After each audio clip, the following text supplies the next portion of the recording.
میں اکثر مجالس میں عرض کرتا ہوں، جہاں ہم خوش ہوتے ہیں کہ ہمارا تعلق آل محمد سے ہے، ہم خوش ہوتے ہیں، ہم ان کے شیعہ ہیں، ہم ان کے ماننے والے ہیں، ہم ان کے پیروکار ہیں۔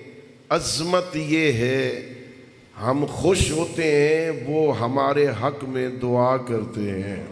اصول کافی میں نے ایک روایت پڑھی، حضرت امام محمد باقر علیہ السلام، جس دن میں نے وہ روایت پڑھی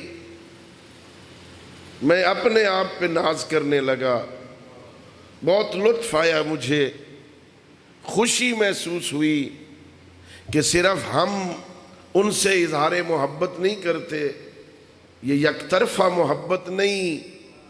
میرے پانچویں امام فرماتے ہیں، شیعتنا، اے ہمارے شیعو، میں محمد ابن علی، میں محمد باقر، احب ارواحکم و ریاحکم، میں محمد باقر تمہاری خوشبو سے بھی محبت کرتا ہوں، تمہارے روحوں سے بھی محبت کرتا ہوں۔ یہ بہت بڑی بات ہے۔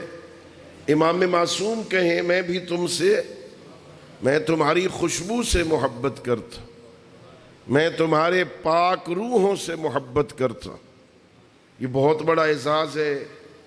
ہم ان سے محبت کرتے ہیں، وہ ہم سے محبت کرتے ہیں، وہ اپنے شیعوں سے بھی پیار کرتے۔ اور ظاہر ہے کسی کے ہونے کا کوئی ایک معیار تو ہوتا ہے، کیسے پتہ چلے یہ اس کا ہے؟ کوئی طریقہ، کوئی نشانی، کوئی علامت، یہ ان کا تعلق کن کے ساتھ ہے؟ مولا امیر المومنین علی ابن ابی طالب علیہ السلام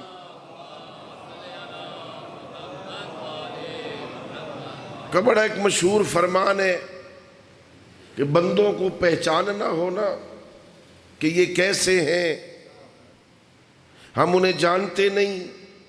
امیر المومنین کہہ رہے ہیں شناخت کرنی ہو، یہ بندہ کیسا ہے، اس کا کردار کیسا ہے، یہ کس شخصیت کا مالک ہے۔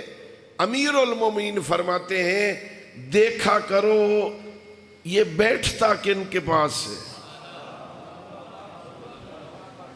اس کے دوست کون ہیں، اس کے ہم محفل کون ہیں، یہ ویکینڈ پہ کن کے ساتھ رات گزارتا ہے، یہ ہر روز پچھلے ٹائم اپنے کاموں سے فارغ ہو کر کہ میرے لفظیں ہیں کن کے ساتھ بیٹھتا ہے۔